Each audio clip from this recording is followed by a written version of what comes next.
시청자 여러분, 다시 찾아주셔서 감사합니다. 남편의 비서가 내린 일방적인 해고 통보 후 아내가 퇴사 수속을 마치는데 걸린 시간은 단 3분이었습니다. 그러나 1,000억 원짜리 프로젝트가 좌초 위기에 놓이고 남편이 다급하게 아내에게 도움을 청했을 때 그는 충격적인 대답을 듣게 됩니다.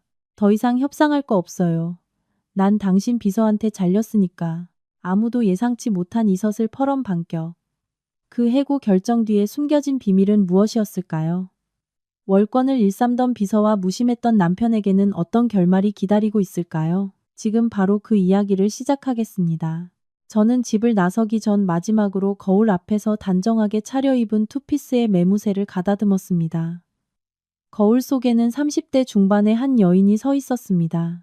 단아한 얼굴이었지만 프로젝트 기획안과 씨름하며 뜬 눈으로 지새운 밤들의 피로가 두 눈에 깊게 새겨져 있었습니다. 제 이름은 김서연. 사람들은 저를 총괄님의 사모님이라 부르곤 했죠. 듣기에는 화려하고 멋진 호칭이었습니다. 하지만 남편 박민준의 화려한 성공 뒤에는 지난 10년간 제가 쏟아부은 땀과 눈물이 있다는 사실을 아는 사람은 거의 없었습니다. 천명그룹이 오늘날의 위치에 오를 수 있었던 건 그 강산의 절반은 제가 직접 협상하여 이뤄낸 결과였습니다.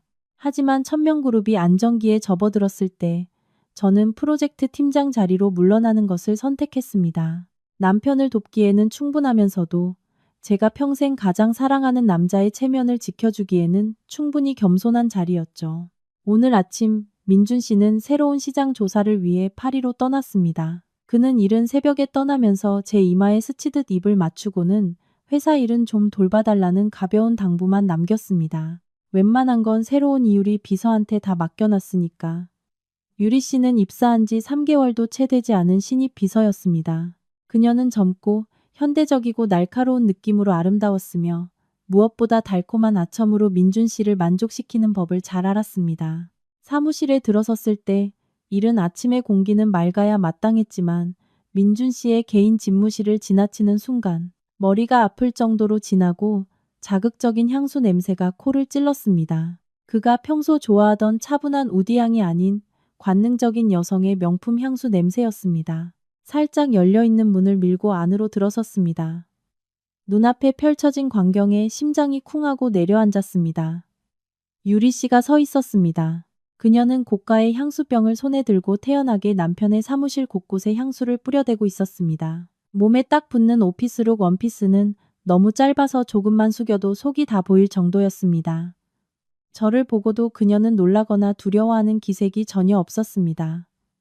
오히려 입꼬리를 살짝 올리며 승리감에 찬 눈빛으로 저를 쳐다보았습니다. 그녀는 여유롭게 향수병을 책상에 내려놓고 웨이브진 머리를 쓸어 넘기며 낭낭한 목소리로 말했습니다. 어머, 팀장님 일찍 오셨네요. 총괄님은 출장 가셨는데 총괄님이 돌아오셨을 때 포근하고 친숙한 느낌이 들도록 사무실을 잘 관리하라고 하셨어요. 가슴을 무거운 돌덩이가 짓누르는 듯 숨이 가빠졌습니다. 포근함, 친숙함. 그 단어들은 본래 부부 사이에서나 쓰는 말인데 어째서 저렇게 교태 넘치는 표정을 한 비서의 입에서 나오는 걸까요? 저는 목소리가 떨리지 않도록 애쓰며 책상 가까이 다가가 그녀를 쏘아보았습니다. 여긴 총괄님 집무실이지 향수 가게가 아니에요. 언제부터 비서가 상사방의 향기를 마음대로 바꿀 권한이 생긴 거죠? 유리 씨는 바로 대답하지 않고 제게 다가왔습니다. 그녀의 몸에서 나는 향수와 방 안의 향수가 뒤섞여 역겨운 냄새를 만들어냈습니다. 그녀는 제 귓가에 바싹 다가와 꿀처럼 달콤하지만 가시 돋친 목소리로 속삭였습니다. 팀장님, 요즘 세상엔 새롭고 향기로운 걸 더 쳐주지. 낡고 퀴퀴한 냄새에 집착하는 건 뒤처지는 거예요. 여기서 오래 일하셨으니 누구보다 이 게임의 룰을 잘 아시잖아요. 저는 그녀의 끝없는 뻔뻔함에 할 말을 잃었습니다. 그녀가 누구를 낳고 뒤처졌다고 암시하는 걸까요? 남편과 함께 회사를 일군 조강지처인 저를? 아니면 제가 굳게 믿어온 가치들을? 분노가 치밀어 올랐지만 오랜 협상가로서의 본능이 저를 냉정하게 만들었습니다. 저는 한 걸음 물러나 유리 씨의 눈을 똑바로 쳐다보며 예의범절에 대해 한마디 하려 했습니다. 하지만 제 시선은 민준 씨의 책상 위에서 문득 멈췄습니다. 우리 부부의 결혼사진 액자 바로 옆에 반짝이는 보석 머리핀이 놓여 있었습니다. 방금 전 유리 씨의 머리에서 보았던 바로 그 머리핀이었습니다. 심장이 미친 듯이 뛰었고 손톱이 손바닥을 파고들 정도로 주먹을 꽉 쥐었습니다. 유리 씨는 의미심장한 미소를 지으며 어깨를 으쓱하고는 밖으로 나갔고 낯선 향수로 가득 찬 방에 저 혼자 남겨졌습니다. 저는 떨리는 손으로 머리핀을 집어들었습니다. 보석에서 전해지는 차가운 감촉에 등골이 오싹해졌습니다. 바로 그때 가방 속 휴대폰이 미친 듯이 울렸습니다. 익명의 번호로 온 문자 메시지였습니다. 사진 한 장과 함께 짧은 글귀가 적혀 있었습니다. 어젯밤 남편분이 어디서 외박했는지 궁금하지 않으세요? 저는 떨리는 손으로 사진을 클릭했습니다. 그리고 제 주변의 모든 세상이 산산조각 나는 것 같았습니다. 사진 속에는 익숙한 민준 씨의 뒷모습이 있었습니다. 그는 어젯밤 늦게 제게는 출장 서류를 마무리하느라 회사에 남아야 한다고 말했던 그 시간에 한 여자의 허리를 감싸고 도심의 고급 호텔로 들어가고 있었습니다. 뒤에서 찍힌 사진이었지만 그 강렬한 붉은 원피스와 웨이브진 머리카락을 제가 어떻게 못 알아볼 수 있겠습니까? 바로 유리 씨였습니다. 두 다리에 힘이 풀려 차가운 대리석 바닥에 주저앉았습니다. 손에서 떨어진 머리핀이 산산조각 나며 반짝이는 파편으로 흩어졌습니다. 마치 지금의 제 심장처럼. 하지만 그게 끝이 아니었습니다. 책상 위 서류들을 뒤적이던 저는 다음 구조조정 때 정리해고될 직원 명단이 이미 작성되어 있다는 것을 발견하고 경악했습니다. 그리고 제 이름이 가장 첫 줄에 적혀 있었습니다. 저는 제 사무실에 망부석처럼 앉아 있었습니다. 한낮의 뜨거운 햇살이 창문을 통해 쏟아져 들어왔지만 얼어붙은 제 마음을 녹이기에는 역부족이었습니다. 휴대폰 속 사진은 제 영혼을 깊숙이 베는 칼날 같았고 상처에서는 끊임없이 피가 흘렀습니다. 10년의 청춘, 10년의 헌신. 그 대가가 결국 이런 값싼 배신이란 말인가? 저는 스스로에게 제가 뭘 잘못했는지 물었습니다. 그의 식사 하나하나를 챙기고 그의 셔츠 한 장 한 장을 다렸으며 가장 힘들었던 프로젝트 기간에는 그와 함께 밤을 지새웠습니다. 그런데 이제 와서 저는 남편과 저 어린 비서의 눈에 교체되어야 할 낡은 것이 되어버린 겁니다. 메마른 노크 소리가 제 생각의 흐름을 끊었습니다. 유리 씨가 서류 뭉치를 들고 들어왔습니다. 여전히 거만하고 의기양양한 표정이었습니다. 그녀는 제 책상 위에 서류를 탁소리 나게 내려놓으며 숨기지 않는 비웃음 섞인 목소리로 말했습니다. 김 팀장님, 그린 스마트시티 프로젝트 진행 보고서입니다. 총괄님께서 꼼꼼히 재검토하라고 특별히 지시하셨어요. 팀장님이 요즘 정신이 없으셔서 회사의 큰일을 망칠까봐 걱정된다고 하시더군요. 저는 붉게 충혈된 눈으로 그녀를 올려다보았지만 시선은 여전히 날카로웠습니다. 당신이 무슨 권한으로 내 업무를 검토하죠? 당신은 비서일 뿐이에요. 망상에 빠져서 선 넘지 말아요. 유리 씨는 까르르 웃었습니다. 그 웃음소리는 고막을 찌르는 바늘 같았습니다. 그녀는 의자 등받이에 느긋하게 기대며 붉은 립스틱을 바른 입술을 움직였습니다. 팀장님, 권한이란 건 남이 주는 거예요. 총괄님께서는 본인이 안 계시는 동안 모든 업무를 저에게 위임한다는 위임장에 서명하셨어요. 모르셨어요? 아, 너무 바쁘셔서 팀장님께 말씀하시는 걸 깜빡하셨나 보네요. 그러고는 그녀는 여유롭게 제 보고서를 한 장씩 넘기며 제가 사흘 밤낮을 세워 계산한 수치들 위에 빨간 펜으로 마구잡이로 줄을 그었습니다. 그녀는 줄을 그으며 중얼거렸습니다. 틀렸네. 너무 시대에 뒤떨어졌어. 이런 협상 방식은 회사 돈만 낭비할 뿐이에요. 팀장님, 제 생각엔 스파 가서 피부 관리나 받으시는 게 낫겠어요. 이런 서류 더미에 머리 파묻고 있다가는 더 늙고 추해지기만 할 거예요. 남자들은 자기 아내가 초라해 보이는 걸 제일 싫어한다던데. 그녀가 내뱉는 말 한마디 한마디가 제 얼굴에 찬물을 끼얹는 것 같았습니다. 그녀는 제가 온 마음을 다해 일군 이곳에서 저를 모욕하고 있었습니다. 제 팀원들이 사무실 문 밖에서 웅성거리기 시작했습니다. 동정심과 호기심이 뒤섞인 그들의 시선에 저는 막다른 길에 몰린 짐승이 된 기분이었습니다. 저는 유리 씨가 저를 고립시키려 한다는 것을 알았습니다. 제가 쓸모없고 남편의 후광에나 의지하는 존재라는 소문을 퍼뜨려 저를 천명그룹에서 떼어내려는 속셈이었습니다. 당장 나가요. 저는 억눌린 감정 때문에 갈라진 목소리로 소리쳤습니다. 유리 씨는 입꼬리를 올리며 일어나 옷매무새를 가다듬었습니다. 나갈게요. 어차피 이 자리도 곧 주인이 바뀔 텐데요. 그 의자에서 보내는 마지막 날들을 마음껏 즐기세요. 그녀는 밖으로 나갔고 그녀의 하이힐 소리가 복도에 또각또각 울렸습니다. 저는 책상에 머리를 밟고 눈물을 쏟았습니다. 빨간 줄로 난도질당한 보고서 위로 눈물이 뚝뚝 떨어졌습니다. 민준 씨의 배신보다 더 아팠던 것은 제가 형제처럼 여겼던 동료들의 배신이었습니다. 그들은 침묵했고 제 시선을 피했습니다. 권력이 이동하는 것을 본 그들은 유리 씨에게 아첨하기 시작했습니다. 그날 오후 저는 전 임원진이 소집된 긴급회의에 참석하라는 이메일을 받았습니다. 회의 주재자는 이 사진 중 누구도 아닌 바로 유리 씨였습니다. 그녀는 상석에 앉아 마치 여왕처럼 여유로운 태도를 보였습니다. 임원 여러분, 아시다시피 우리 회사는 곧 있을 1,000억 원대 프로젝트를 준비하기 위해 중요한 구조조정 단계에 들어섰습니다. 조직을 최적화하기 위해 우리는 비효율적인 자리를 정리해야만 합니다. 유리 씨는 또렷하게 말하며 회의실을 한 바퀴 훑어본 후 마침내 제게 시선을 고정했습니다. 극심한 불안감이 밀려왔고 심장이 터질 것처럼 뛰었습니다. 유리 씨는 등골이 오싹할 정도로 차가운 미소를 지으며 붉은 직인이 찍힌 문서를 들어 올렸습니다. 신중한 검토와 총괄님의 재가를 거쳐 이달 말에 1,000명 그룹을 떠나야 할 인원 명단을 발표하겠습니다. 그리고 그 명단의 첫 번째는 안타깝게도 프로젝트 팀장 김서연님입니다. 회의실 전체가 경악으로 술렁이다가 이내 무서운 침묵에 잠겼습니다. 저는 그녀의 손에 들린 종이를 멍하니 바라보았고 머릿속이 핑 돌았습니다. 주변의 모든 것이 흐릿해졌습니다. 바로 그때 제 휴대폰 화면이 밝아졌습니다. 민준 씨에게서 온 또 다른 문자였습니다. 회사 일은 유리 씨의 결정에 따라줘. 그녀가 더 객관적인 시각을 가지고 있을 거라 믿어. 저는 씁쓸하게 웃었습니다. 이것이 내 10년 청춘에 대한 당신의 보답이었군요. 회의실은 숨막히는 침묵에 잠겼고 에어컨 소리만 윙윙거렸습니다. 모든 시선이 제게 쏠렸습니다. 누군가는 경악했고 누군가는 고소해했으며 대부분은 시선을 피했습니다.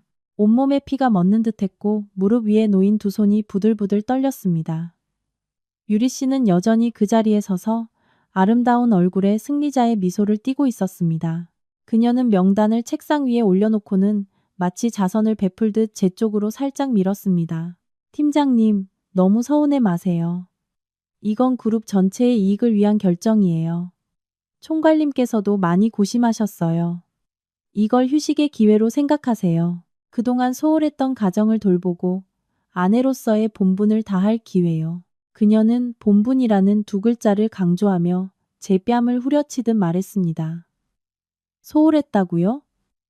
제가 언제 가정을 소홀히 했습니까? 이 1,000명 그룹 때문에 저 멀리 지방으로 협상을 갔다가 첫 아이를 유산했던 게 누구였습니까? 그의 성공을 위해 새 옷 한 벌 사는 것도 있고 낭만적인 데이트도 잊었던 게 누구였습니까? 저는 웃었습니다. 목구멍에서 나온 신 웃음소리에 모두가 움찔했습니다. 저는 자리에서 일어나 천천히 유리 씨에게 다가갔습니다. 그녀는 약간 뒤로 물러서며 표정이 살짝 굳었지만 여전히 거만한 태도를 유지하려 애썼습니다. 저는 그녀의 뺨을 때리거나 남편을 빼앗긴 여자처럼 울부짖지 않았습니다. 저는 그저 명단을 집어들어 제 이름과 해고 사유 역량이 새로운 방향과 부합하지 않음이라는 글자를 꼼꼼히 쳐다보았습니다. 좋아요. 떠나겠습니다. 제 목소리는 평소의 순종적인 모습과는 전혀 다르게 또렷하고 칼날처럼 차갑게 울려 퍼졌습니다. 유리 씨는 제가 이렇게 빨리 동의할 줄은 몰랐는지 잠시 멍한 표정을 지었습니다. 그녀가 무슨 말을 하려 했지만 제가 말을 잘랐습니다. 하지만 가기 전에 퇴사 수속을 마쳐야겠어요. 이 지저분한 곳과 단 1초도 더 얽히고 싶지 않으니까요. 3분, 서명하고 여기서 나가는데 3분이면 충분해요. 말을 마친 저는 펜을 들어애고 결정서에 제 이름을 힘주어 서명했습니다. 잉크 자국은 지금 제 심정처럼 날카로웠습니다. 저는 회의실에 있는 얼굴들을 한번 훑어보았습니다. 제게 은혜를 입었던 사람들부터 어제까지만 해도 저를 대장님이라 부르던 자들까지. 이제 그들은 이 우스꽝스러운 연극 속의 무표정한 인형일 뿐이었습니다. 저는 뒤에서 터져 나오는 웅성거림에 아랑곳하지 않고 제 사무실로 향했습니다. 사무실에서 저는 몇 가지 개인 소지품과 저만이 아는 영업 비밀이 담긴 노트북, 그리고 책상 위에 놓인 결혼사진 한 장만 챙겼습니다. 사진 속 남자는 환하게 웃고 있었고 그의 눈에는 저를 향한 사랑이 가득했습니다. 저는 액자 유리를 가만히 쓰다듬고는 망설임 없이 사진을 뒤집어 놓았습니다. 사람의 마음이 변하면 추억은 가장 값싼 것이 되어버립니다. 저는 서랍에서 어젯밤 미리 준비해둔 붉은색 봉투를 꺼내 민준 씨의 책상 한가운데에 반듯하게 놓았습니다. 그 봉투 안에는 그가 절대로 예상하지 못할 것이 들어 있었습니다. 정확히 3분 후 저는 작은 핸드백 하나만 들고 믿을 수 없을 만큼 여유로운 태도로 사무실을 나섰습니다. 유리 씨가 복도에 서 있었습니다. 아마 제가 울고불고 매달리는 모습을 보고 싶었겠죠. 제가 다가오자 그녀는 경멸의 눈초리로 비아냥거렸습니다. 어머, 체면은 차릴 줄 아시네요. 갈 거면 눈앞에서 사라져줘요. 밤에 총갈린 방에 찾아와서 울고불고 하면 가만 안 둘 줄 알아요. 저는 그녀 바로 앞에서 걸음을 멈췄습니다. 싸구려 향수 냄새가 또다시 코를 찔렀습니다. 저는 그녀 귓가에 바싹 다가가 속삭였습니다. 내 자리나 걱정하는 게 좋을 거야. 어떻게 올라갔든 똑같은 방식으로 떨어지게 될 테니. 그리고 명심해. 곧 있을 1,000억 원짜리 프로젝트. 내가 없으면 천명그룹은 영혼 없는 껍데기가 될 거라는 걸. 말을 마친 저는 곧장 엘리베이터로 향했고 의심 가득한 표정으로 멍하니 서 있는 유리 씨를 뒤로 했습니다. 엘리베이터 문이 닫히자 저는 차가운 스테인리스 벽에 등을 기댔습니다. 숨이 턱 막혔습니다. 저는 해냈습니다. 한때 제 세상의 전부였던 곳을 떠났습니다. 하지만 아픔은 여전히 골마 터진 상처처럼 저려왔습니다. 로비에 도착하니 갑자기 소나기가 쏟아졌습니다. 빗줄기는 마치 오늘 하루의 더러움을 씻어내려는 듯 세차게 내리쳤습니다. 저는 택시를 부르지 않고 하얀 빗속을 그대로 걸었습니다. 제 눈물은 빗물과 섞여 짰습니다. 10년간 함께 살았던 저택에 돌아오니 낯설고 무서운 기운이 감돌았습니다. 저는 짐을 꾸리기 시작했습니다. 제게 속한 모든 것을 가져갈 겁니다. 텅 비고 차가운 짐만이 남겨지겠죠. 그날 밤 어지럽게 널린 짐들 사이에서 전화벨이 울렸습니다. 민준 씨였습니다. 그의 목소리는 다급했습니다. 서연아, 내 말 좀 들어봐. 민성그룹과의 1,000억 원짜리 프로젝트에 문제가 생겼어. 파트너 측에서 꼭 당신을 만나고 싶다고 지목했어. 내일 협상하러 가줘. 회사 일은 나중에 내가 해결할게. 창밖으로 규칙적으로 떨어지는 빗소리를 들으며 제 마음은 이상하리만치 평온했습니다. 저는 제 자신도 낯설게 느껴지는 목소리로 대답했습니다. 됐어요. 전 당신 비서한테 해고당했으니까요. 다시는 전화하지 마세요, 총괄님. 수학이 넘어 민준 씨의 목소리가 뚝 끊겼습니다. 마치 한겨울에 얼음물을 뒤집어 쓴 사람처럼 침묵이 길어져 그의 거친 숨소리마저 들릴 정도였습니다. 아마 그는 지금쯤 파리의 화려한 거리 어딘가에서 마음은 실타래처럼 엉켜있겠죠. 저는 입꼬리를 살짝 올렸습니다. 통쾌함과 함께 씁쓸한 연민이 밀려왔습니다. 10년 만에 처음으로 그가 저를 가장 필요로 할 때 전화를 끊어버렸습니다. 저는 차가운 바닥에 휴대폰을 내려놓고 제 손길로 항상 따뜻했던 거실을 둘러보았습니다. 이제는 휑한 공간만이 남아있었습니다. 저는 여행 가방을 끌고 집을 나섰습니다. 이 저택은 벽돌 하나, 페인트 색깔 하나까지 모두 제가 고른 것이었습니다. 아이들의 웃음소리가 가득한 가정을 꿈꿨지만 그 꿈은 그의 폭풍우 치던 밤, 어느 외딴 병원에 영원히 묻혔습니다. 그를 위한 계약을 따내려다 제 아이를 잃었던 그 밤에 민준 씨는 보상해주겠다고 약속했습니다. 하지만 그의 보상이란 게 이런 것이었나요? 경박한 비서 하나와 무정한 해고 통지서. 저는 씁쓸하게 웃으며 현관문을 굳게 닫고 모든 아픈 기억을 그 안에 가두었습니다. 저는 부모님이 남겨주신 오래된 아파트로 차를 몰았습니다. 민준 씨와 결혼한 후로는 거의 와보지 않은 곳이었습니다. 방 안은 먼지투성이에 어두웠고 퀴퀴한 냄새에 기침이 터져나왔습니다. 저는 창문을 활짝 열었습니다. 밤바람이 시원한 습기를 머금고 불어왔습니다. 저는 마치 제 영혼을 씻어내듯 청소를 시작했습니다. 낡은 빗자루가 바닥을 쓰는 소리가 사각거렸습니다. 그 단순한 소리가 이상하게도 마음을 평온하게 했습니다. 어머니가 생각났습니다.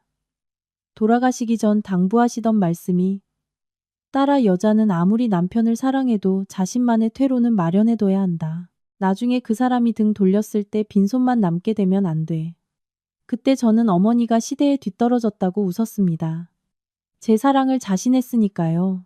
이제와 텅 빈 방 한가운데 서니 어머니의 그 뒤떨어짐이 얼마나 지혜로운 것이었는지 뼈저리게 느꼈습니다. 그날 밤새도록 제 휴대폰은 계속 울렸습니다. 민준 씨, 그리고 팀원들, 심지어 유리 씨의 번호까지.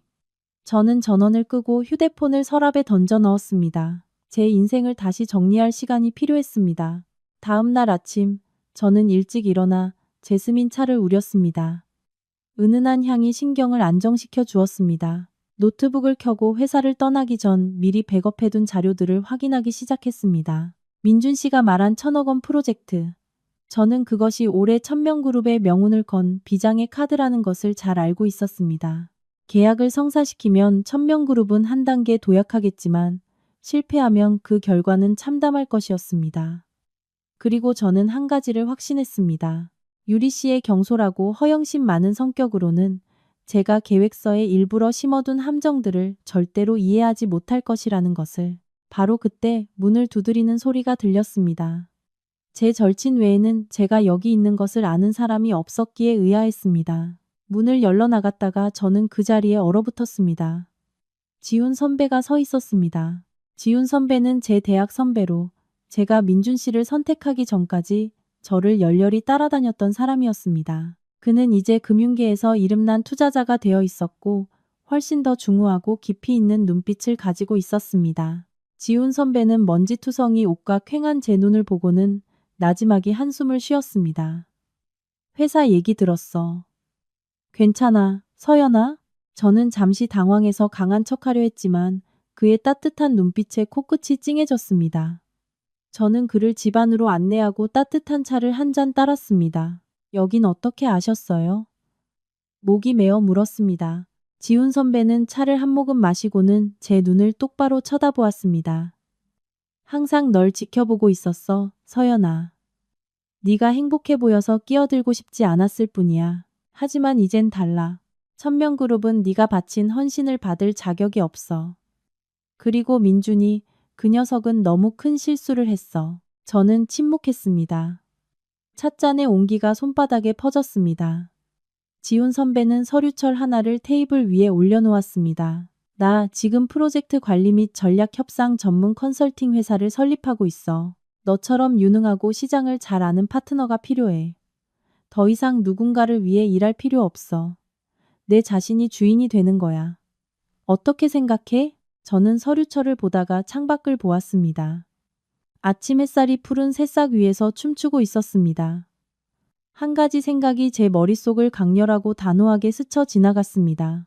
배신자 때문에 고통받고 있을 이유가 없지 않은가? 나에겐 스스로 빛날 능력이 충분한데. 저는 지훈 선배의 진심 어린 눈을 깊이 들여다보고 서연 전략 컨설팅이라는 이름이 적힌 서류철을 내려다보았습니다. 그 이름은 제 인생의 새로운 장을 알리는 초대장처럼 반짝였습니다. 저는 바로 대답하지 않고 식기 시작한 제스민 차를 천천히 마셨습니다. 생각할 시간을 좀 주세요, 선배. 이제 막 전쟁터에서 빠져나왔어요. 제 상처를 돌아볼 시간이 필요해요. 제가 나지막이 말했습니다. 지훈 선배는 이해한다는 듯 고개를 끄덕였습니다. 그는 재촉하지 않고 명함만 남긴 채 돌아갔고 건강을 잘 챙기라는 당부를 잊지 않았습니다. 지훈 선배가 떠나자마자 저는 휴대폰을 켜기로 결심했습니다. 수십 개의 음성 메시지가 쏟아져 들어왔습니다. 전화를 받아달라고 애원하는 민준 씨의 메시지, 대의를 생각하지 않는다며 이기적이라고 비난하는 메시지도 있었습니다. 하지만 가장 눈에 띈 것은 유리 씨의 메시지였습니다. 그녀는 짧은 동영상을 보냈는데 영상 속에서 그녀는 제 옛 사무실 의자에 태연하게 앉아 제가 좋아하던 커피를 마시며 의기양양하게 웃고 있었습니다. 김 팀장님, 이제 그만 튕기시죠. 총괄님은 그냥 프로젝트 때문에 잠시 걱정하시는 것뿐이에요. 팀장님 없어도 1000명그룹은 잘만 돌아가요. 내일 제가 이 계약 따낼 거니까 그때 라이브 방송 들어와서 축하해 주세요. 저는 입꼬리를 올리며 옅게 웃었습니다. 이 아이는 아직 너무 어리고 풋내기였습니다. 그녀는 그 1,000억 원짜리 프로젝트가 사실은 오랜 파트너의 충성심을 시험하기 위해 제가 공들여 설치한 협상의 덫이라는 것을 모르고 있었습니다. 환경 리스크에 대한 추가 조항을 설명하는 데서 작은 실수 하나만 해도 계약은 즉시 무효가 되고 천명그룹은 막대한 위약금을 물어야 했습니다. 그리고 물론 그 세부 사항들은 유리 씨가 가지고 있는 서류에는 전혀 기록되어 있지 않고 오직 제 머릿속에만 저장되어 있었습니다. 그날 오후 저는 옆집 할머니 댁에 들르기로 했습니다. 제가 출장에서 늦게 돌아올 때마다 된장찌개를 끓여다 주시던 분이었습니다. 할머니는 제가 헬쑥해진 것을 보고 무척 안타까워하셨습니다. 아이고, 우리 서연이 꼴이 왜 이래? 그 박서방은 출장 다녀와서 마누라를 어떻게 챙기길래 애가 반쪽이 됐어? 저는 억지로 웃으며 요즘 업무 스트레스가 좀 심하다고 둘러댔습니다. 할머니는 저를 텐마루로 끌어당겨 부채질을 해주시며 중얼거리셨습니다. 아가, 인생이 물그릇 같아서 한번 쏟으면 다시 온전히 담기 어려운 법이야. 하지만 물이 너무 더러우면 버리고 새물을 담아야지. 더러운 그릇 억지로 붙들고 있다가 몸에 냄새만 밴다. 할머니의 소박한 말씀이 예언처럼 들렸습니다. 저는 할머니께 인사하고 돌아섰습니다. 마음이 천근만근의 짐을 벗은 듯 가벼워졌습니다. 다음 날 아침은 1,000억 원 프로젝트 계약식이 열리는 날이었습니다. 저는 세련된 검은색 정장을 차려입고 가볍지만 날카롭게 화장을 했습니다. 마지막으로 천명그룹 건물로 차를 몰았습니다. 저는 정문으로 들어가지 않고 맞은편 카페에 자리를 잡았습니다. 아래층의 분주한 분위기를 관찰하기에 충분한 거리였습니다. 민준 씨가 막 차에서 내렸습니다. 제 손길이 닿지 않은 구겨진 양복에 그는 눈에 띄게 초췌해 보였습니다. 유리 씨가 그에게 바싹 붙어 있었습니다. 그녀는 중요한 계약식에 어울리지 않게 화려하고 과한 붉은 드레스를 입고 있었습니다. 그녀는 몸을 비비꼬며 걸었고 직원들에게 격렬의 눈초리를 던졌습니다. 저는 시계를 보았습니다.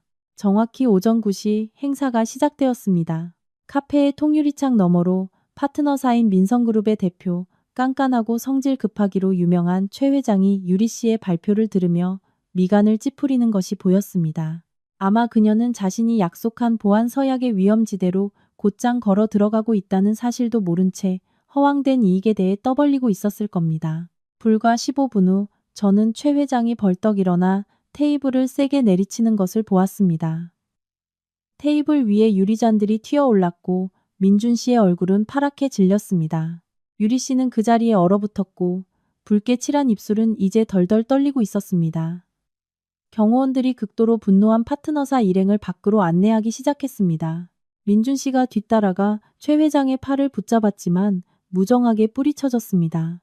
저는 쓰디 쓴 커피를 남김없이 마셨습니다. 이상하게도 마음이 가벼웠습니다. 바로 그때 제 휴대폰이 다시 울렸습니다. 이번에는 천명그룹 이사회 멤버이자 제가 항상 존경했던 삼촌뻘 되는 분의 번호였습니다. 그의 목소리가 떨렸습니다. 서연아, 다 망했다. 그 유리라는 애가 무슨 짓을 했는지 최 회장이 사기 및 리스크 조항 위반으로 천명그룹을 고소하겠다고 난리야. 민준이는 회의실에서 쓰러졌고 회사를 좀 살려다오. 저는 건물의 가장 높은 층, 화려하지만 속은 썩어 문드러진 그곳을 조용히 올려다보았습니다. 저는 파동 하나 없는 목소리로 대답했습니다. 삼촌, 저는 이제 역량이 부족해서 해고당한 실업자일 뿐이에요.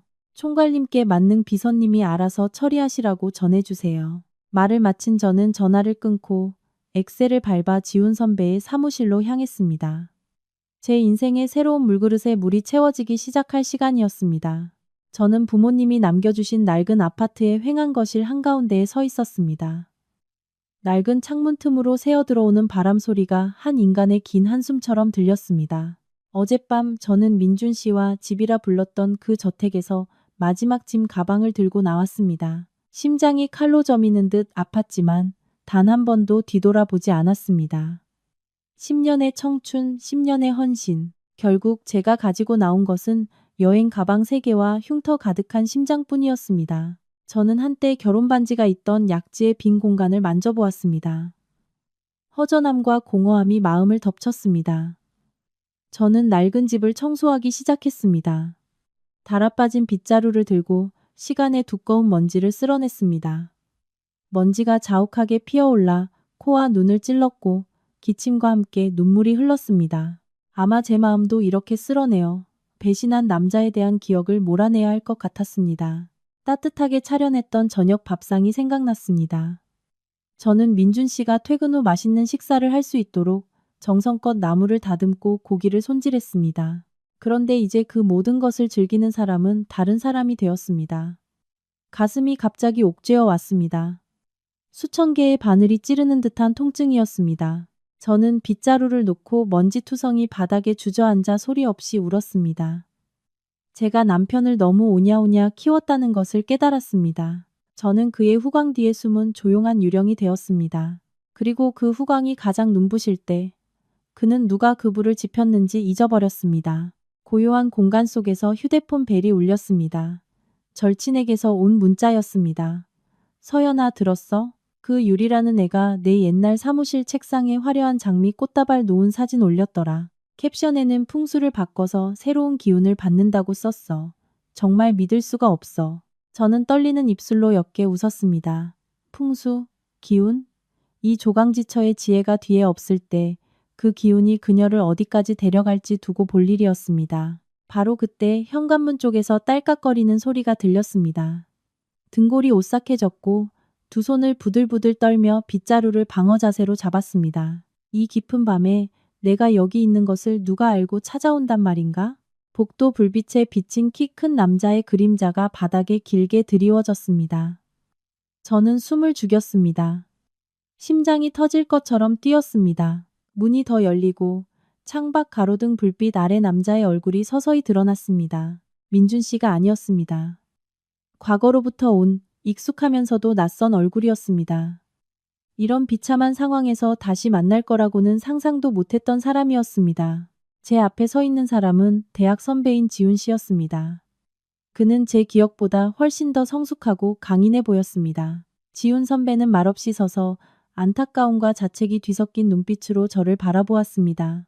그는 안으로 들어와 조용히 문을 닫고는 부드러운 목소리로 말했습니다. 서연아 이리로 이사 왔다고 들어서 어떻게 지내나 보러 왔어. 이런 환경에서 지낼 줄은 몰랐는데 저는 붉어진 눈과 먼지투성이 얼굴을 감추려 고개를 숙였습니다. 괜찮아요. 걱정해 주셔서 고마워요, 선배. 그냥 먼지가 좀 많아서 청소하면 괜찮아질 거예요. 저는 태연한 척했지만 목소리는 여전히 떨리고 있었습니다. 지훈 선배는 더 이상 아무 말도 하지 않았습니다. 그는 값비싼 재킷을 벗어 의자에 걸고 셔츠 소매를 걷어붙인 뒤 제 손에서 빗자루를 가져갔습니다. 내가 도와줄게. 여자가 혼자 이런 힘든 일을 하면 안 돼. 특히 너처럼 큰 충격을 겪은 후에는 우리는 깊은 밤의 정적 속에서 함께 청소했습니다. 빗자루 소리, 물 흐르는 소리가 제 마음속으로 스며들어 은은한 아픔을 달래주었습니다. 부엌 선반을 닦다가 저는 어머니의 낡은 수첩에 끼워진 카드 한 장을 우연히 발견했습니다. 10년 전 저와 민준 씨의 결혼을 축하하는 카드였습니다. 행복하게 잘 살아라. 100년해로 해라. 같은 축복의 말들이 이제 와서는 잔인한 비아냥처럼 들렸습니다. 저는 카드를 손안에서 구겨버렸습니다. 종이 조각들이 제 인생의 파편처럼 바닥으로 흩어졌습니다. 다음 날 아침 지훈 선배는 골목 어귀의 작은 국밥집에서 아침을 사주었습니다. 구수한 국물 냄새와 파향기, 김이 모락모락 피어오르는 풍경에 마음이 조금 따뜻해졌습니다. 지훈 선배는 진심 어린 눈으로 말했습니다. 서연아, 난 내 능력을 알아. 천명그룹이 오늘날까지 성장한 데는 내공이 최소 70%는 돼. 자격 없는 놈 때문에 네 미래를 버리지 마. 나 지금 큰 프로젝트를 준비하고 있는데 너처럼 날카로운 협상가가 필요해. 이번 한 번만이라도 내 자신을 위해 생각해봐. 더 이상 누구의 그림자로 살지 마. 저는 지훈 선배를 보며 망설였습니다. 방금 굴욕적으로 해고당했고 심장은 산산조각 났습니다. 제가 과연 이 함정 가득한 비즈니스 세계로 돌아갈 힘이 있을까요? 하지만 유리 씨의 의기양양한 얼굴과 민준 씨의 차가운 배신을 떠올리자 가슴 속에서 분노의 불길이 치솟았습니다. 이대로 무너질 수는 없었습니다. 저는 일어서서 공정을 되찾아야 했습니다. 제가 지훈 선배에게 대답하려던 순간 가방 속 휴대폰이 미친 듯이 울렸습니다. 은행 앱에서 온 알림에 저는 그 자리에서 얼어붙었습니다. 저와 민준 씨의 공동 예금 계좌의 잔액 전부가 인출되었습니다. 그리고 민준 씨에게서 온 문자에는 단 한 줄만 적혀 있었습니다. 이 돈은 네가 망친 1000억 프로젝트를 해결하는 데 필요해. 회사에 대한 손해배상금이라고 생각해. 두 손이 덜덜 떨렸고 손에 쥐고 있던 숟가락이 국밥 그릇으로 떨어졌습니다. 뜨거운 국물이 손등에 튀었지만 심장의 통증에 비하면 아무것도 아니었습니다. 저는 휴대폰 화면을 멍하니 쳐다보았습니다. 예금 계좌의 0이라는 숫자는 제 몽상에서 완전히 깨어나게 하는 결정적인 한 방이었습니다. 10년. 제가 성인처럼 떠받들었던 남자, 민준 씨는 이제 파렴치한 인간의 본색을 드러냈습니다. 그는 제 청춘과 경력을 빼앗아간 것도 모자라 저를 빈곤의 나락으로 밀어넣으려 했습니다.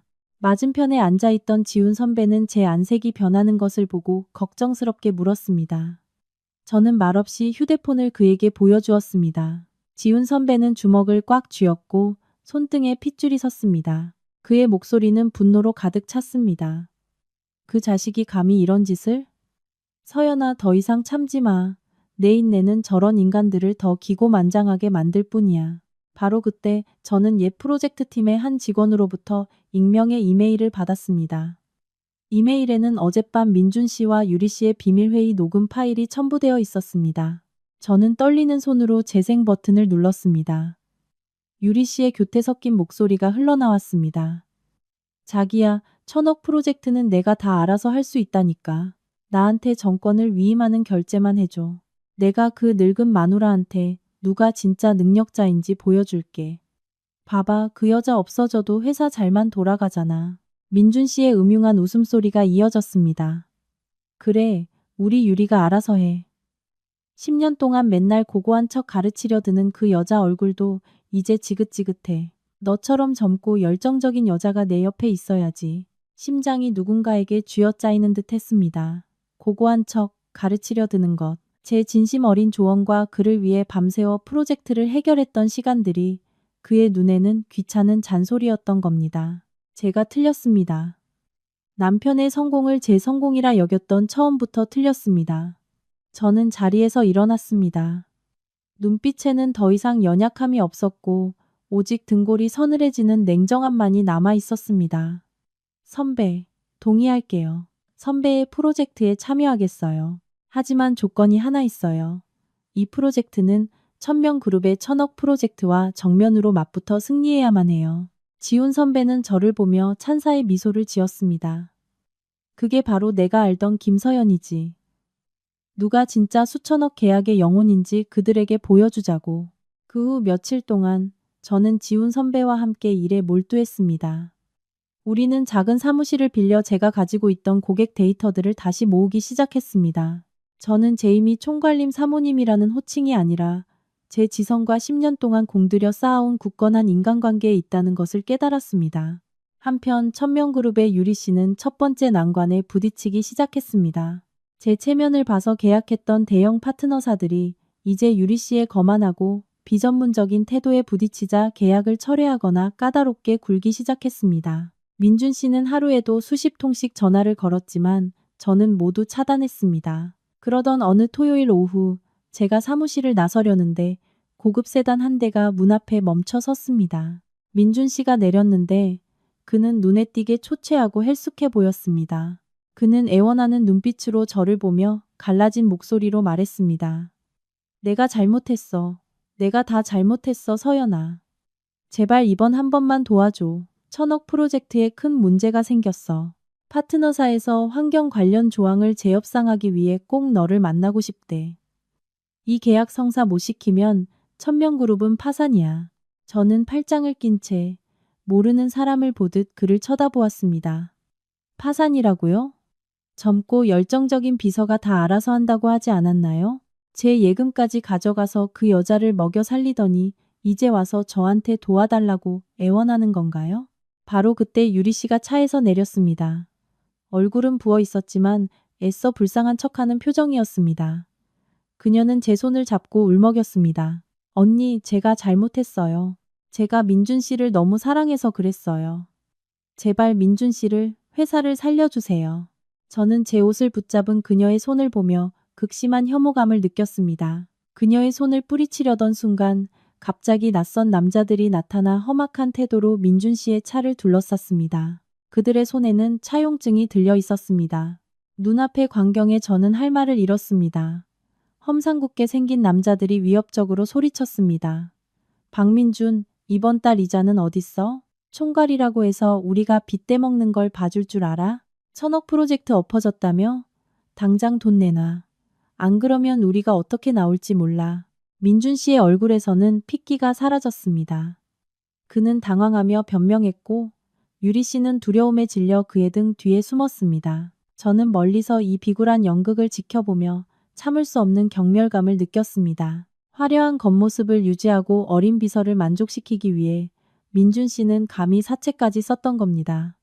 그는 스스로 만든 수렁에 깊이 빠져 있었습니다. 제가 돌아서서 안으로 들어가려는데 민준 씨가 달려와 제 손을 붙잡았습니다. 그의 목소리는 떨리고 있었습니다. 서연아, 너 돈 있잖아. 그렇지? 제발 몇 억만 빌려줘. 이 사람들 빚만 갚게. 약속할게. 이 프로젝트 끝나면 2배로 갚을게. 유리 걔 당장 해고할게. 그리고 너 다시 데리러 갈게. 저는 그의 손을 세차게 뿌리쳤습니다. 제 눈빛은 칼날처럼 날카로웠습니다. 내 10년 예금은 당신이 다 가져갔잖아요. 이제 와서 무슨 낯으로 나한테 돈을 달라는 거죠? 나를 데리러 온다고요? 와서 무급으로 당신 빚이나 갚으라고요? 박민준, 똑똑히 기억해요. 당신이 유리 씨를 시켜해고 명단에 내 이름을 적게 한 그 순간부터 나와 당신은 아무 관계도 아니게 된 거예요. 말을 마친 저는 그의 절규와 사채업자들의 소란을 뒤로하고 사무실 안으로 들어갔습니다. 지훈 선배가 다가와 제 어깨에 손을 얹으며 위로했습니다. 저런 인간 때문에 마음 쓰지 마. 우린 내일 민성그룹과의 회의를 준비해야 해. 이번이 네가 진정으로 내 것을 되찾을 기회야. 그날 밤 저는 협상안을 재검토하며 밤을 새웠습니다. 저는 민성그룹의 약점을 잘 알고 있었습니다. 그들은 경영 윤리와 핵심 인력의 안정을 극도로 중시했습니다. 그들이 가장 신뢰했던 저를 천명그룹이 해고한 것은 민준 씨가 전혀 알지 못했던 치명적인 아킬레스건이었습니다. 다음 날 아침 저는 당당한 네이비색 정장을 입고 민성그룹 본사에 나타났습니다. 회의실에 들어서자 민준 씨와 유리 씨가 이미 앉아 있었습니다. 저와 지훈 선배가 함께 들어서는 것을 보고 그들의 얼굴에는 당혹감이 역력했습니다. 유리 씨가 무슨 말을 하려 했지만 최 회장이 손을 들어 제지했습니다. 그는 존중의 눈빛으로 저를 보았습니다. 김서연 씨 반갑습니다. 오늘 이렇게 만나주셔서 정말 기쁩니다. 천명그룹을 떠나 지훈 씨 쪽으로 합류하셨다고 들었습니다. 저는 정중하게 미소 지었습니다. 네, 회장님. 이곳에서는 핵심 가치와 진정한 능력이 제대로 존중받을 것이라 믿습니다. 민준 씨가 아첨하는 목소리로 급하게 끼어들었습니다. 최 회장님, 서연이가 잠시 회사에 오해가 있었던 겁니다. 사실 천명그룹은 항상 그녀를 위해 최고의 자리를 마련해두고 있었습니다. 최 회장은 차갑게 그의 말을 잘랐습니다. 오해라고요? 그럼 당신 비서가 직접 결제한 해고 명단에 김서연 씨의 이름이 있는 것도 오해입니까? 사실은 당신들이 이 프로젝트의 가장 핵심적인 임무를 내쫓음으로써 파트너를 무시했다는 겁니다. 저는 모든 과정을 재검토했고 2,000억 프로젝트를 천명그룹과 계약하지 않기로 결정했습니다. 민준 씨와 유리 씨는 벼락을 맞은 듯한 표정이었습니다. 유리 씨가 벌떡 일어나 반박하려 했지만 최 회장은 그녀를 쳐다보지도 않았습니다. 그는 저와 지훈 선배를 향해 말했습니다. 두 분이 보내주신 제안서에 대해 더 깊이 논의하고 싶습니다. 훨씬 더 실현 가능하고 인간적이더군요. 회의는 민준 씨의 처참한 실패로 끝났습니다.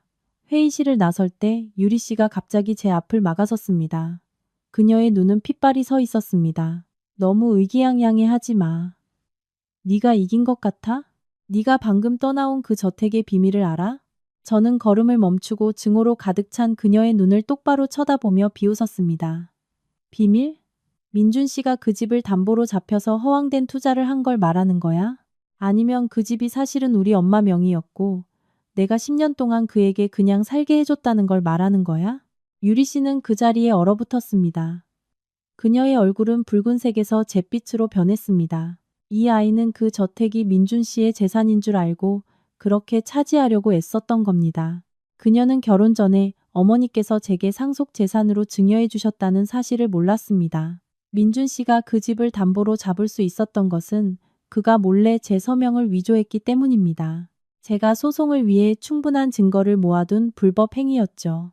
그때 마침 다가온 민준 씨도 제 말을 듣고는 쓰러질 듯 비틀거렸습니다. 그는 더듬거렸습니다.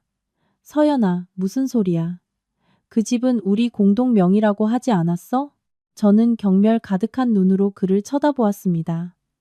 당신이 같이 살면서 위축되지 않도록 자신감을 가지라고 그렇게 말해준 거예요. 하지만 내 선의는 당신이 걔에게나 줘버렸죠. 박민준, 은행의 재산 압류 통지서가 곧 도착할 거예요. 당신과 당신의 귀한 비서는 길바닥에 나앉을 준비나 하세요. 이 말을 들은 유리 씨는 비명을 질렀습니다. 그녀는 돌아서서 민준 씨의 머리채를 잡고 할퀴었습니다. 날 속였어. 자기가 재벌이라고, 그 집이 자기 거라고 했잖아. 이 사기꾼, 내 청춘 돌려내. 민성그룹 건물 로비 한가운데서 두 배신자가 서로를 물어뜯는 광경에 지나가던 사람들 모두가 쳐다보며 손가락질했습니다. 저는 슬프지도 기쁘지도 않았습니다. 그저 기묘한 평온함을 느꼈습니다. 정의는 마침내 그들이 받아 마땅한 방식으로 실현되었습니다. 지훈 선배가 제 곁으로 와 부드럽게 미소 지었습니다. 가자 서연아. 우린 새 프로젝트를 위해 할 일이 많아. 더러운 쓰레기 때문에 내 눈을 더럽히지 마. 저는 고개를 끄덕이고 고개를 꼿꼿이 세운 채 걸어 나갔습니다. 아침 햇살이 비추어 제 그림자가 대리석 바닥에 길고 강인하게 드리워졌습니다. 몇 주 후 천명그룹의 파산 소식이 경제신문을 도배했습니다. 민준 씨는 서류 위조 및 재산 횡령 혐의로 구속되었습니다. 유리 씨는 회사가 무너지기 전 빼돌린 얼마 안 되는 돈과 함께 자취를 감췄습니다. 옛 사채 빚 때문에 조폭들에게 쫓기고 있다는 소문만 들려왔습니다. 저는 쾌적한 새 사무실에 앉아 창밖에서 낙엽을 쓰는 노인을 바라보았습니다. 그 모습에 옆집 할머니와 소박한 시골 밥상이 떠올랐습니다.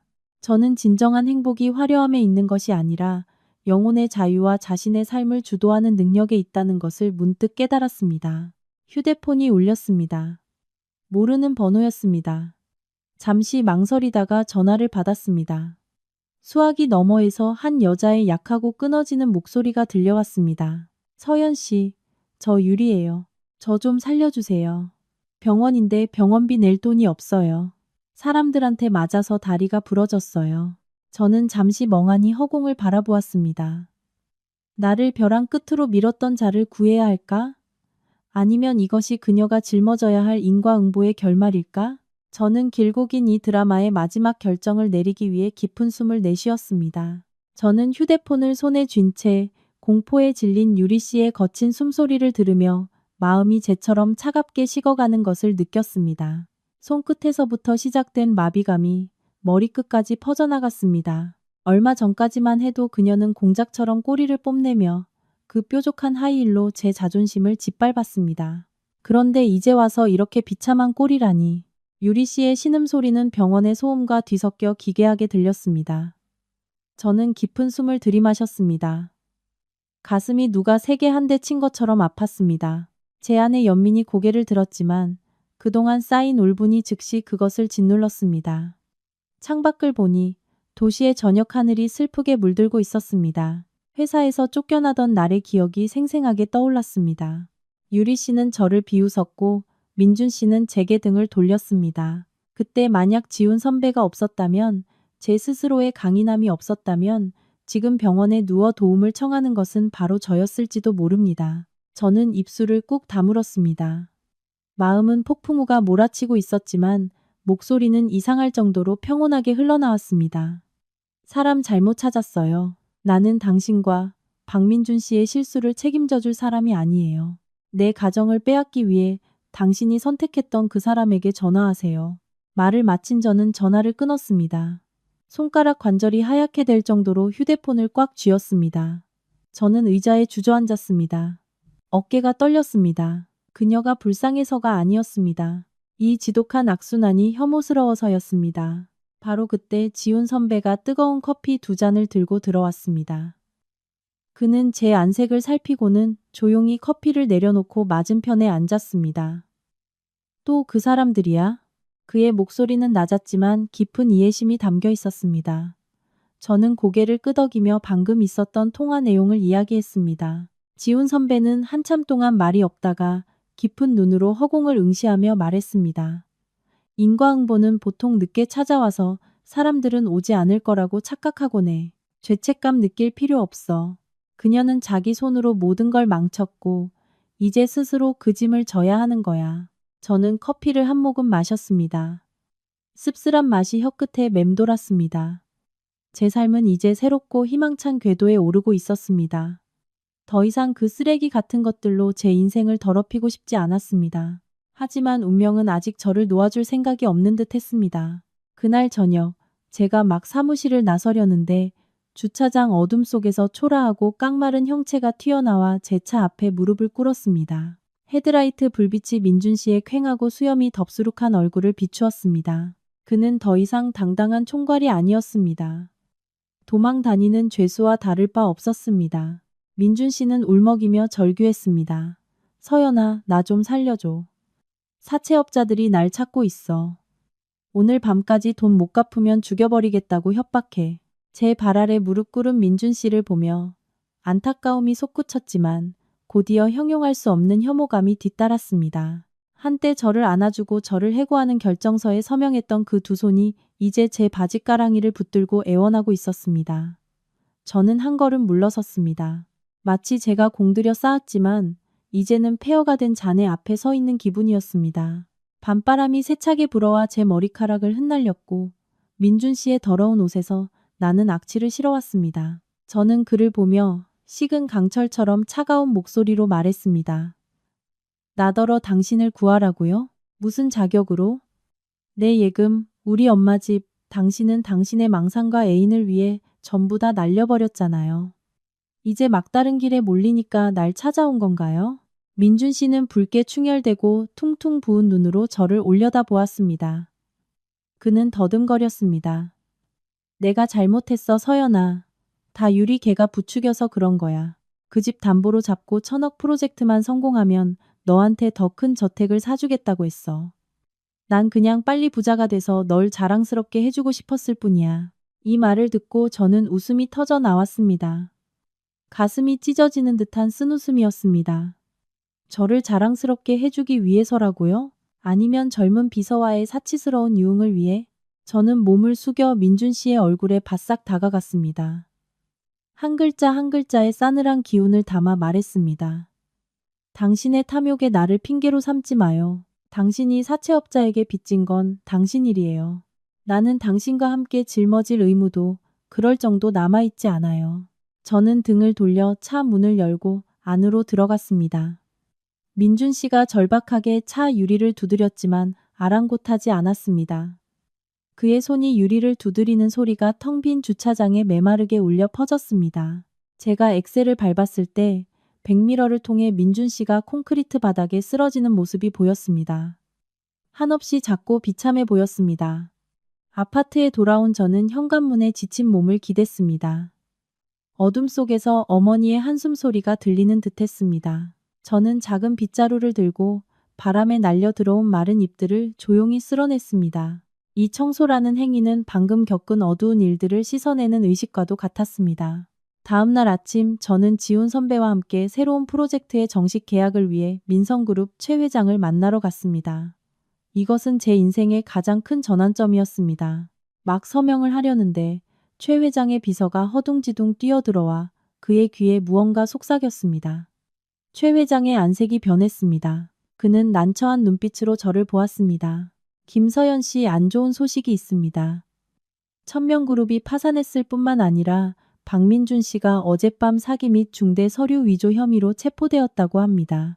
그런데 이상한 점은 경찰이 압수한 자료 중에 이 프로젝트 전체의 지적재산권을 낯선 사람에게 양도한다는 계약서가 발견되었다는 겁니다. 그리고 그 사람이 오늘 우리의 계약식을 중지해달라는 소송을 제기했습니다.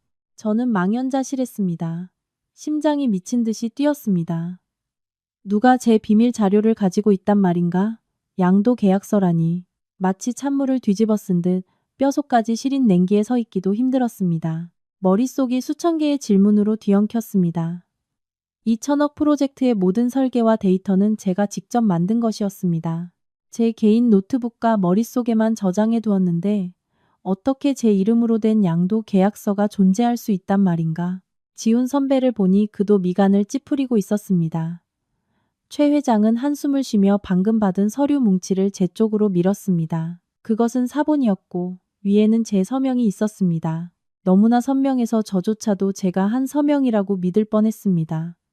하지만 자세히 보니 제 성의 첫 자음 기격에 작은 꺾임이 있었습니다. 서명을 흉내내는 사람들이 필압의 리듬을 파악하지 못할 때 나타나는 습관이었습니다. 문득 그날 민준 씨의 집무실에서 주웠던 보석 머리핀과 유리 씨가 뒤적였던 책상 위 서류철이 떠올랐습니다. 그녀는 저를 쫓아내는 것에서 멈추지 않고 제 노동의 결실을 통째로 훔쳐 자신의 비상금으로 삼으려 했던 겁니다. 저는 깊은 숨을 들이마시고 평정심을 찾으려 애썼습니다. 두 손으로 테이블 가장자리를 꽉 잡았습니다. 제 목소리는 단호하게 울려 퍼졌습니다. 최 회장님, 이것은 위조된 계약서입니다. 서명이 비슷하긴 하지만 제 것이 아닙니다. 저는 작년부터 이 프로젝트를 구상해온 과정에 대한 모든 증거를 가지고 있습니다. 이 배후에는 분명 이유리 씨가 있을 겁니다. 최 회장은 고개를 끄덕였습니다. 저도 그렇게 의심하고 있습니다.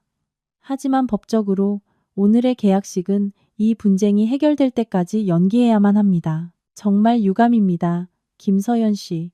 저는 민성그룹 건물을 나왔습니다. 햇살이 타는 듯 어깨 위로 쏟아졌고 울분이 목구멍까지 차올랐습니다. 왜 저 사악한 자들은 거머리처럼 저를 놓아주지 않는 걸까요? 옆에서 걷던 지훈 선배가 제 어깨를 가볍게 두드렸습니다. 낙담하지 마. 바로 변호사 만나러 가자. 종이 쪼가리 하나 손에 쥐었다고 판을 뒤집을 수 있을 거라 생각하다니. 우리는 지난번 통화에서 얻은 정보에 따라 유리 씨가 입원해 있는 병원으로 향했습니다. 저는 그 여자가 무슨 연극을 벌이고 있는지 직접 보고 싶었습니다. 소독약 냄새가 진동하는 병실에 들어서자 다리에 깁스를 하고 얼굴에 붕대를 감은 유리 씨가 보였습니다. 하지만 저를 보자 그녀의 눈에는 여전히 아기가 서려 있었습니다. 그녀는 까르르 웃으며 쉰 목소리로 말했습니다. 소송 취하해달라고 빌러오셨나? 늦었어요, 김서연 씨. 난 그 프로젝트 판권을 민성그룹의 경쟁사에게 팔아버렸거든. 당신이 날 이길 것 같아? 난 불구가 되더라도 당신을 진흙탕으로 끌고 내려갈 거야. 저는 그녀를 보며 분노보다 더 큰 경멸감을 느꼈습니다. 저는 가까이 다가가 그녀의 눈을 똑바로 쳐다보았습니다. 민성그룹의 경쟁사가 위조된 계약서에 돈을 지불할 거라고 생각해요? 당신은 법을 너무 우습게 봤고 나도 너무 우습게 봤어. 유리 씨는 갑자기 말을 멈췄습니다. 그녀의 눈에 당혹감이 스쳤습니다. 병실 문 앞에 서 있는 낯선 남자를 보았기 때문입니다. 병실 문 앞에 서 있는 남자는 평범한 검은색 정장을 입고 있었고 손에는 수사기관의 직인이 찍힌 서류철을 들고 있었습니다. 민준 씨 사건을 담당하는 형사였습니다. 그는 안으로 들어와 저를 쳐다보지도 않고 곧장 유리 씨의 침대로 향했습니다. 그의 목소리는 차갑고 단호했습니다. 이유리 씨, 우리는 당신이 박민준과 공모하여 프로젝트 양도 계약서에 김서연 씨의 서명을 위조한 혐의에 대한 충분한 증거를 확보했습니다. 또한 당신이 천명그룹의 비자금을 빼돌려 가족 계좌로 송금한 사실도 확인했습니다. 지금부터 수사를 위해 당신을 체포합니다. 유리 씨는 돌처럼 굳었습니다. 입은 벌어졌지만 아무 소리도 내지 못했습니다. 창백했던 그녀의 얼굴은 이제 잿빛이 되었습니다. 그녀는 더듬거렸습니다. 아니에요. 박 총괄이 시켜서 한 거예요. 형사는 무심하게 대답했습니다. 모든 변명은 법정에서 하십시오. 저는 그 광경을 지켜보며 통쾌함보다는 인간성을 잃은 사람들에 대한 깊은 슬픔을 느꼈습니다. 내 10년의 청춘은 이렇게 거짓이 구석구석 스며든 곳에 바쳐졌던 것인가.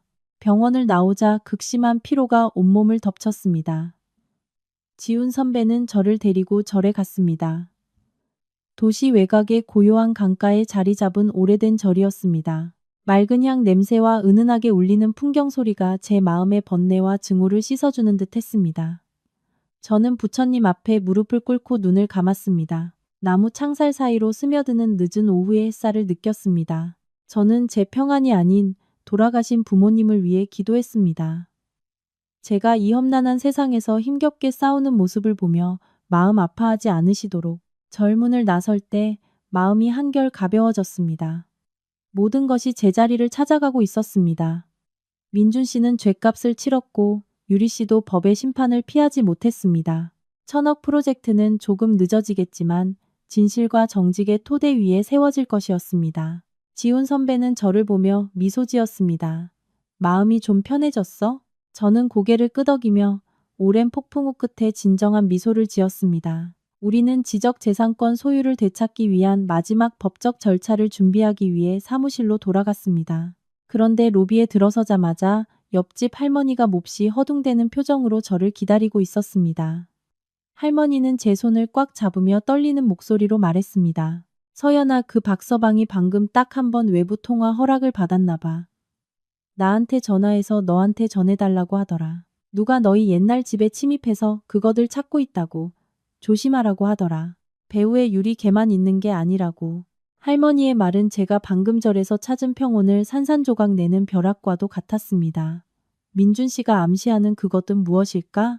그 옛날 저택에는 아픈 기억 외에 가장 가치 있는 것들은 모두 가지고 나왔다고 생각했는데 저는 걱정으로 눈시울이 붉어진 할머니를 보았습니다. 제 손을 잡은 할머니의 앙상한 손이 여전히 떨리고 있었습니다. 저는 할머니를 진정시키며 사무실 로비 소파에 앉혔습니다. 할머니, 진정하시고 천천히 말씀해 주세요. 침입자가 누구라고 하던가요? 할머니는 고개를 세차게 저었습니다. 아주 급하게 말했어. 그 말만 간신히 하고 끌려갔어. 침실에 있는 큰 결혼사진 뒤를 찾아보라고 하더라. 그 큰 결혼사진은 제가 아픈 기억을 새 집으로 가져오고 싶지 않아 유일하게 남겨둔 것이었습니다. 사람을 시켜 철거해서 버리려고 했는데 이제 와서 그것이 또 다른 비밀의 중심이 되다니 가슴속에서 극심한 불안감이 치솟았습니다. 등골이 오싹해졌고 이마에 식은땀이 맺혔습니다. 옆에 서 있던 지훈 선배의 표정도 심각해졌습니다. 서연아, 당장 거기로 돌아가 봐야 할 것 같아. 침입자가 있다면 내 생명과 재산이 위험할 수 있어. 저와 지훈 선배는 즉시 차를 몰아 옛 저택으로 돌아갔습니다. 한때 위험 있던 철문은 이제 초라하고 삭막해 보였습니다. 마당에 들어서자 발밑에서 마른 잎이 부서지는 소리가 섬뜩하게 들렸습니다. 현관문에는 강제로 연 흔적이 있었고 문은 닫혀 있지 않았습니다. 가슴을 짓누르는 무거운 돌덩이에 숨쉬기조차 힘들었습니다. 우리는 천천히 계단을 올랐습니다. 낡은 나무 계단이 삐걱거리는 소리는 과거의 유령이 이를 가는 소리 같았습니다. 침실에 들어선 순간 눈앞의 광경에 저는 할 말을 잃었습니다. 가구들은 마구 뒤져져 있었고 옷과 이불이 바닥에 널브러져 있었습니다. 벽에 화려하게 걸려있던 큰 결혼사진은 이제 찢겨 바닥에 버려져 있었고 유리 액자는 수천 개의 마른 눈물처럼 반짝이며 부서져 있었습니다. 저는 다가가 사진의 잔해 옆에 무릎을 꿇었습니다. 부서진 나무 액자 뒤편으로 10년간 함께 살면서도 전혀 몰랐던 작은 비밀 공간이 드러났습니다. 그 안에는 검은색 USB 하나와 누렇게 변색된 낡은 서류 뭉치가 있었습니다. 저는 떨리는 손으로 USB를 집어들었습니다. 차가운 금속의 감촉이 손바닥으로 전해졌습니다. 바로 그때 커다란 옷장 어둠 속에서 희미한 소리가 들렸고 복면을 쓴 남자가 걸어 나왔습니다. 그의 손에는 희미한 달빛 아래 번쩍이는 날카로운 물건이 들려 있었습니다. 그는 검은 천 너머로 으르렁거렸습니다. 그거 이리 내놔. 이 썩어빠진 결혼사진과 함께 내 인생을 여기서 끝내고 싶지 않다면. 저는 어둠 속에서 나온 복면 쓴 남자를 보고 얼어붙었습니다. 온몸이 차갑게 식었습니다. 등골에 얼음물을 끼얹은 듯 오싹했습니다. 두 손이 부들부들 떨렸고 손바닥 안에 작은 검은색 USB가 갑자기 타오르는 석탄처럼 무겁고 뜨겁게 느껴졌습니다. 심장이 쿵쿵 울리는 소리가 선명하게 들렸습니다. 남자는 더 가까이 다가왔습니다. 창문으로 들어온 희미한 빛에 그의 손에 들린 칼날이 번뜩였습니다. 삶과 죽음의 경계가 한 뼘 차이로 좁혀진 그 순간 제 머리는 이상할 정도로 명민해졌습니다. 저는 결혼사진의 잔해를 내려다보았습니다. 부서진 유리 너머로 민준 씨의 얼굴이 여전히 거짓된 미소를 짓고 있었습니다. 감옥에 갇힌 그 순간까지도 그는 제게 이 치명적인 혼란을 남겨두었던 겁니다. 지훈 선배가 저와 암살자 사이를 막아서며 앞으로 나섰습니다. 그의 목소리는 낮았지만 힘이 있었습니다. 누구냐? 어리석은 짓 하지 마. 경찰이 오고 있어. 복면 쓴 남자는 비웃었습니다. 경찰? 애들 장난 같은 소리. 그 여자 손에 있는 건 너희 목숨보다 더 비싼 거야. 이리 내놔. 그럼 고통 없이 보내주지. 그는 표범처럼 빠르게 달려들었습니다. 지훈 선배는 소리를 지르며 그를 덮쳤습니다. 한때 꿈을 키웠던 침실에서 격렬한 몸싸움 소리가 울려 퍼졌습니다. 그는 잠의 포범처럼 빠르게 달려들었습니다. 저는 그 자리에 얼어붙어 숨을 죽이고 누렇게 변색된 낡은 서류 뭉치를 뚫어져라 쳐다보았습니다. 문득 한 가지 생각이 스쳐 지나갔습니다. 저는 문 쪽으로 물러서며 USB를 꽉 쥐었습니다. 이 남자는 혼자가 아닐 겁니다. 저택 복도의 어둠 속에서 두 번째 발소리가 조용히 다가오는 것 같았습니다. 가슴이 무거운 돌에 짓눌린 듯 숨이 막혔습니다. 저는 이것을 지켜야만 했습니다. 이것은 제 무죄를 증명할 증거일 뿐만 아니라 오랫동안 유리 씨와 민준 씨를 조종하여 제 인생을 망가뜨린 배우의 진실을 밝힐 열쇠였기 때문입니다. 제가 막 문고리를 잡았을 때 또 다른 차가운 손이 갑자기 제 어깨를 붙잡았고 등 뒤에서 들려온 목소리에 저는 공포로 온몸이 얼어붙었습니다. 그 손은 제 쇄골을 부러뜨릴 듯 어깨를 꽉 쥐었고 저는 고통의 눈물을 글썽였습니다. 도움을 청하려 돌아섰지만 목구멍이 보이지 않는 손에 막힌 듯 했습니다. 희미한 복도 불빛 아래 제 앞에 서 있는 사람은 낯선 이가 아니었습니다. 제가 항상 신뢰했던 민성그룹 최 회장의 개인 비서였습니다. 그 비서는 평소의 정중한 모습은 온데간데 없었고 대신 뒤틀린 얼굴과 탐욕으로 핏발이 선 눈을 하고 있었습니다. USB 1이 내놓으시죠, 김서연 씨. 당신은 그들이 생각했던 것보다 훨씬 똑똑하지만 그 똑똑함이 당신을 죽일 겁니다. 당신 것이 아닌 걸 가지려 한다면 그가 이를 갈며 말했습니다. 제 손은 더 이상 떨리지 않았습니다. 대신 끓어오르는 분노가 느껴졌습니다. 유리 씨는 작은 졸에 불과했고 민준 씨는 불쌍한 꼭두각시였으며 천명그룹의 붕괴조차도 이 거대 파트너라는 이름 뒤에 숨은 자들의 계략이었던 겁니다. 저는 USB를 꽉 쥐었습니다. 목소리는 쉬었지만 단호했습니다. 당신이었군요. 유리 씨한테 내 서명을 위조하라고 시킨 사람이 최 회장님의 경쟁사에게 이 프로젝트를 넘기고 뒷돈을 챙기려던 거죠.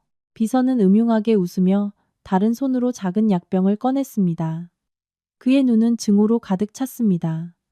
너무 많이 아는 건 여자에게 좋지 않아요.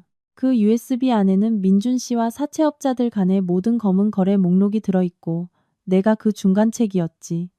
그게 세상에 알려지면 내가 그놈 대신 감옥에 가게 될 거야. 그러니 당신은 사라져 줘야겠어. 침실 안에서는 지훈 선배와 복면 쓴 남자의 격렬한 싸움이 계속되었습니다. 저는 더 이상 누구에게도 기댈 수 없다는 것을 알았습니다. 저는 비서의 손에 들린 약병을 보았습니다. 그것이 저를 흔적도 없이 영원히 침묵시킬 물건이라는 것을 직감했습니다. 저는 갑자기 핸드백을 그의 얼굴에 휘둘렀습니다. 그가 비틀거리는 틈을 타 계단으로 달려나갔습니다. 공포심 대신 생존 본능이 강하게 솟구쳤습니다. 저는 어두운 저택 안을 미친 듯이 달려 정원 뒤 창고로 향했습니다. 그곳에는 제가 예전에 몰래 절에 갈 때 이용했던 뒷골목으로 통하는 작은 비상구가 있었습니다. 제가 막 정원의 차가운 흙바닥에 발을 디뎠을 때 강력한 손전등 불빛이 제 얼굴을 비추었고 방금 도착한 듯한 사람들의 고함 소리가 울려 퍼졌습니다. 눈부신 불빛에 잠시 눈이 멀었고 저는 본능적으로 손을 들어 얼굴을 가렸습니다. 호랑이 굴에 빠진 기분이었습니다. 하지만 그 소란 속에서 가슴 찢어지게 익숙한 목소리가 들렸습니다. 서연아, 괜찮아? 지훈 선배였습니다. 그와 함께 저택 경비원들과 2명의 경찰관이 있었습니다. 집에 들어서자마자 지훈 선배가 들키지 않고 휴대폰의 비상 버튼을 눌렀던 겁니다. 비서와 복면 쓴 남자는 즉시 제압되었습니다. 끌려가면서도 비서는 제게 위협적인 눈빛을 던지며 악담을 퍼부었습니다. 저는 정원 뒤 늙은 자두나무에 기댄 채 거친 숨을 몰아쉬었습니다. 지훈 선배가 달려와 저를 꽉 안아주었습니다. 그의 가슴에서 전해지는 온기에 제 몸의 마지막 떨림이 서서히 사라졌습니다. 저는 울음을 터뜨렸습니다. 오랫동안 억눌렀던 울분이 본물처럼 쏟아져 나왔습니다. 10년간의 기만, 10년간의 배신, 모든 것이 이 운명의 밤에 끝났습니다. 우리는 USB와 서류 뭉치를 경찰에 넘겼습니다. 그들이 예비 조사를 했을 때 또 다른 충격적인 사실이 밝혀졌습니다. USB에는 민준 씨의 빚 증거뿐만 아니라 유리 씨와 그 비서가 지난 3년간 1000명 그룹의 자금을 빼돌려 거대했던 그룹을 자신들이 조종하기 쉬운 껍데기로 만들었다는 증거까지 들어 있었습니다. 유리 씨가 제게 퍼부었던 모든 가식적인 모략과 악담은 그들의 부패를 감추기 위한 연극에 불과했습니다. 다음 날 아침 저는 제 작은 아파트에서 잠을 깼습니다. 창틈으로 들어오는 아침 햇살이 은은한 제스민 향기를 실어왔습니다. 옆집 할머니가 뜨거운 죽 한 그릇을 가져다 주시며 눈물을 글썽였습니다. 가여운 것. 고생 많았다.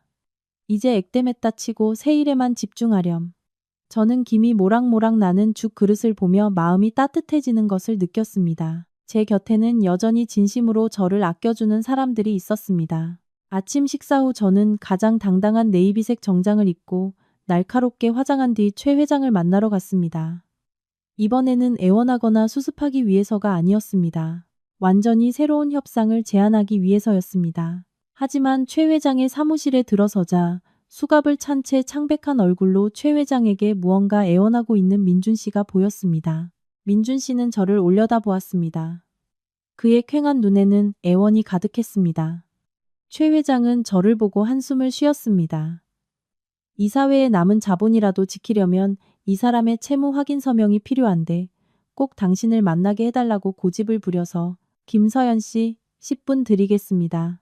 저는 고개를 끄덕이고 민준 씨가 앉아있는 책상 앞으로 다가갔습니다. 우스꽝스러운 기분이 들었습니다. 불과 몇 달 전 이 자리에 앉아있던 사람은 저였고 그는 심판자였습니다. 이제 인과의 수레바퀴는 제자리를 찾았습니다. 민준 씨는 떨리는 목소리로 말했습니다. 서연아 미안해. 내가 쓰레기인 거 알아. 하지만 경찰한테 내가 자발적으로 프로젝트 판권을 양도했다고 말해주면 안 될까? 그래야 형량을 줄일 수 있어. 감옥에서 썩고 싶지 않아. 나가면 내가 정말 잘할게. 다 보상할게. 저는 그를 보며 목구멍까지 경멸감이 치솟았습니다. 이 순간까지도 그는 자기 자신만 생각하고 있었습니다. 제 선의를 이용해 자신의 비열함을 덮으려 했습니다. 저는 몸을 앞으로 기울여 10년의 울분을 담아 한 글자 한 글자 내뱉었습니다. 박민준, 보상한다고? 뭘로 보상할 건데요? 당신이 몰래 담보 잡힌 우리 엄마 집으로? 당신 성공 때문에 내가 잃은 첫 아이로? 아니면 당신과 유리 씨가 짓밟은 내 명예로? 여기 당신이 내 서명을 위조하고 유리 씨와 공모의 회사 돈을 빼돌린 모든 증거가 이 USB 안에 있어요.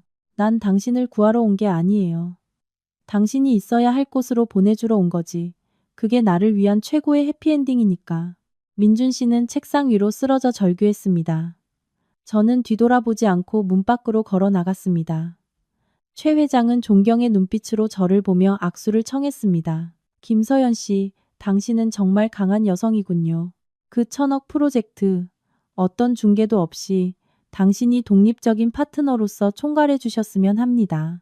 저는 진흙 속에서 피어난 연꽃처럼 환하게 미소 지었습니다.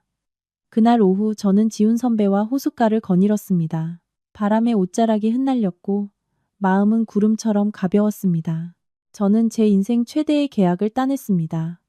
총괄님 사모님이라는 이름이 아닌 오직 제 두뇌와 정직함으로. 옆집 할머니가 기쁜 소식을 전해주었습니다. 유리 씨는 실형을 선고받았고 그 비서의 가족들에게까지 빚 독촉을 받으며 비참하게 쫓기는 신세가 되었다고 했습니다. 저는 옅게 미소 지었습니다. 인과응보는 누구도 피해갈 수 없는 법입니다. 그날 저녁 지훈 선배, 할머니와 함께 따뜻한 저녁 식사를 하고 있는데 초인종이 울렸습니다. 제게 온 소포였습니다. 발신인은 구치소의 민준 씨였습니다. 소포를 열자 종이 한 장이 떨어졌고 저는 손에 든 밥그릇을 놓칠 뻔했습니다. 바닥에 떨어진 종이에는 민준 씨의 서툰 글씨가 적혀 있었습니다. 숨을 죽이고 주워들었습니다. 사과나 애원이 아니었습니다.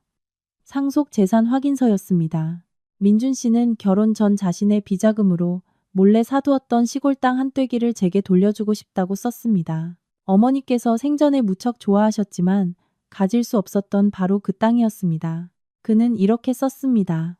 이 땅은 결혼 10주년 기념일에 당신을 놀라게 해주려고 사둔 거였어. 하지만 결국 모든 걸 망친 건 나였지. 이건 쓰레기 같은 놈이 당신에게 보내는 마지막 양심이라고 생각해줘. 저는 종이를 꽉 쥔 채 멍하니 앉아 있었습니다. 처음 만났던 시절의 아름다운 기억들이 슬로우 모션 필름처럼 스쳐 지나갔습니다. 하지만 돌아갈 수는 없었습니다. 그 땅은 받겠지만 저는 그곳에 독거노인들을 위한 사랑의 집을 지을 것입니다. 어머니의 오랜 소원대로 어두운 시작을 인간적인 결말로 바꾸는 최선의 방법이 될 것입니다. 시간이 흘러 1년 후 저와 지훈 선배의 프로젝트는 성공적으로 완수되어 도시에 새로운 활기를 불어넣었습니다. 저는 이제 성공한 여성 기업가였지만 여전히 소박함을 잃지 않았습니다. 명절이면 시골집에 내려가 청소를 하고 할머니와 함께 절에 갔습니다. 유리 씨의 악담은 이제 업계에서 경영 윤리를 되새기는 예시하기가 되었습니다. 어느 보랏빛 노을이 지는 오후 저는 시골 땅에 서 있었습니다. 서연의 쉼터라는 이름의 사랑의 집이 막 문을 열었습니다. 어르신들의 웃음소리와 바람에 실려오는 향냄새에 마음이 진정으로 충만해졌습니다. 민준 씨는 여전히 복역 중이고 유리 씨는 자취를 감췄습니다. 그리고 저는 가장 거친 폭풍우 속에서 제 손을 잡아준 남자, 지훈 선배 곁에서 진정한 행복을 찾았습니다. 저는 하늘을 보며 지나간 시련에 감사했습니다. 그것들이 없었다면 제 안에 잠재된 비범한 힘을 결코 깨닫지 못했을 테니까요. 저는 수첩을 펴고 미소 지으며 마지막 문장을 적었습니다. 행복이란 남이 얼마를 주느냐가 아니라 3분 만에 퇴사수속을 마치고 앞으로의 30년을 찬란하게 시작할 수 있느냐에 달려있다. 수첩을 닫는데 문득 저 멀리서 눈물을 글썽이며 쉼터를 바라보는 익숙한 그림자가 보였습니다. 저와 눈이 마주치자 애써 피하려 했지만 그 모습은 이상할 정도로 초췌하고 고단해 보였습니다. 시청자 여러분, 소중한 시간을 내어 저희 이야기를 들어주셔서 감사합니다. 이 영상이 유익하셨다면 좋아요와 공유를 그리고 구독과 알림 설정을 잊지 마세요. 저희와 함께 따뜻한 커뮤니티를 만들어가요. 여러분과 가족의 행복과 평안을 기원하며 다음 영상에서 다시 뵙겠습니다.